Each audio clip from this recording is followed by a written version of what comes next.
মানবতা এখনো বেঁচে আছে। ও পাড়ার মাসিমা খুব কষ্টে আছে। উনি তো কিছু দান ধ্যান দিলে নিতে চায় না, কিন্তু আমার ইচ্ছা আছে ওনাকে কিছু দান করব। উনি চোখে দেখতে পান না, ওনার খুব কষ্ট। না না, আমাকে কিছু একটা বুদ্ধি খাটাতেই হবে। আমি একটা কাগজে লিখে দেওয়ালে চিটিয়ে দিই। এটাই আমার একমাত্র পথ।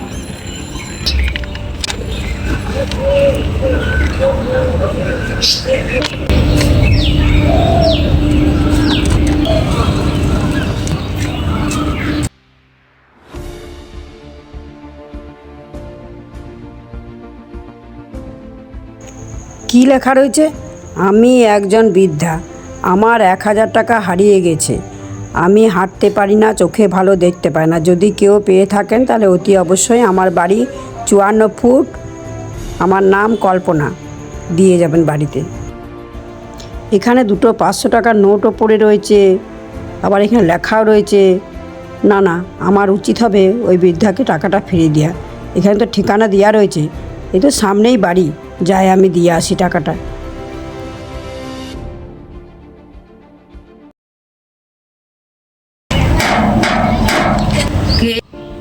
কে?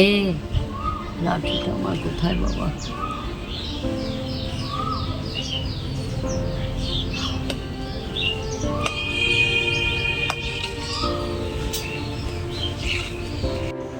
মা, একটু ভিতরে আসতে পারি? কপারটা একটু খুলুন না। মা, আসো মা, আসো।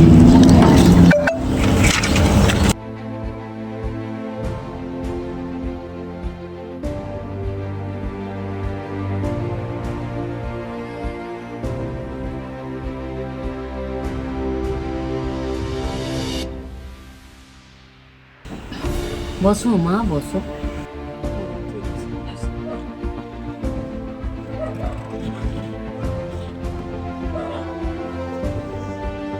হ্যাঁ, আমি ওই রাস্তা দিয়ে আসছিলাম, একটা লাইট পোস্টের কাগজ চিটানো ছিল, তার মধ্যে লেখা ছিল যে আমি এক বৃদ্ধা অসহায়, যদি কেউ 1000 টাকা পেয়ে থাকো তাহলে এই ঠিকানাতে দিয়ে যাবে। আমার নাম কল্পনা।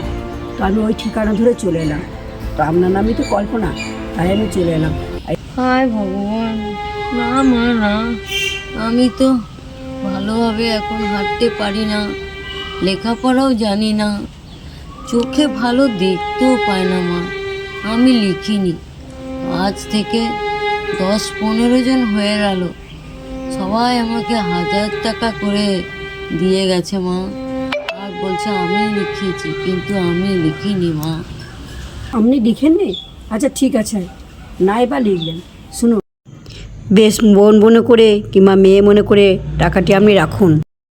দাঁড়াও মা, দাঁড়াও, তুমি একটু বসো মা, বসো। আমি একটু ঘরে আসি, দেখি আমার ঘরে কি খাবার আছে। না না, আপনাকে যেতে হবে না, আপনি বসুন। আমি কিচ্ছু খাবো না, আপনি বসুন। তাই বললে হয় মা? তুমি আমার অতিথি, অতিথিকে আপ্যায়ন করাটা ভালো মা। তুমি বসো, আমি আসছি মা একটু। মাসিমা পড়ে যাবেন, ডান ডান ডান ডান। আমার জন্য আপনি এত কষ্ট করতে গেলেন, আমি কিছু খাবো না, আমার খিদে নেই একদম। বসুন। খিদে আমার একটুও নাই, কিন্তু মাসিমার কাছে কিছুক্ষণ টাইম বসে থাকার জন্য এই মুড়িটা আমি নিলাম। আমার খুব লোভ হচ্ছে মাসিমার কথা শুনতে, কিভাবে তিনি জীবনটা কাটান। কে আছে এখানে? আমার এই পৃথিবীতে মা কেউ নেই, আমি একাই, আমি বড় অসহায় মা। আগে ভিক্ষা করতাম দুয়ারে দুয়ারে, এখন তাও হয় না, চোখে দেখতে পাই না, চলতে পারি না ঠিক মতন, কী করে করবো বলো মা? কিছুই করতে। তো আপনার দিন চলে কী করে? আপনি তা সারাদিন কী বা সেবা করেন, কী করে কাটান আপনি সারাদিন একা একা? আর মা কি বলবো তোমাকে, ভগবান যেমন জোটায় তেমনি জোটে, যখন যেমন জোটে তেমনিভাবেই চলে মা। একটা ছেলে মা প্রতিদিন আমার কাছে আসবে, ঘরে আসবে, কি আছে না আছে দেখে আমাকে সাহায্য করে, কিন্তু আমি ছেলেটাকে বলেছি, বাবা তুমি আর এসো না, আমাকে আর সাহায্য করো না। আমি কত সাহায্য নেব, আমার ভালো লাগে না মা। আমি ওই জন্যই বলেছি, আর কত ঋণের বোঝা বহন করব। আমি কি করে ঋণ শোধ করব মা বলো। ওর জন্য ছেলেটাকে মানা করেছি। ভগবান আমার যেমন জুটায় আমি তেমনিই চলবো। আমাকে আর সাহায্য করতে এসো না বাবা। মা, তোমাকে আমি একটা অনুরোধ করছি মা, তুমি যখন চলে যাবে দয়া করে কাগজটা একটু ছিঁড়ে দিও মা, ছিঁড়ে ফেলে দিও। ঠিক আছে মাসিমা, আজকে আমি আসছি। ভালো লাগলো আপনার সঙ্গে দেখা হয়ে।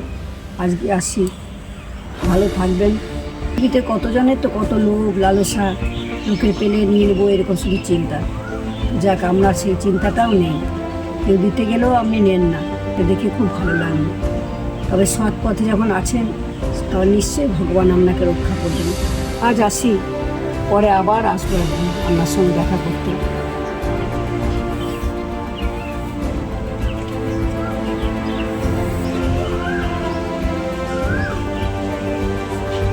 কেউ যখন কাগজটা ছিঁড়ে নেয়, আমি কেন ছিঁড়ব? থাক না, এইভাবে মানবতা বেঁচে থাকুক। আমি কাগজটা কিছুতেই ছিঁড়ব না। মাসিমাকে সাহায্য করছে, এটাই ঠিক। না, আমার বুদ্ধিটা খুব কাজে লেগেছে। ভগবানের কাছে প্রার্থনা করি সবাই যেন এইভাবেই সাহায্য করে।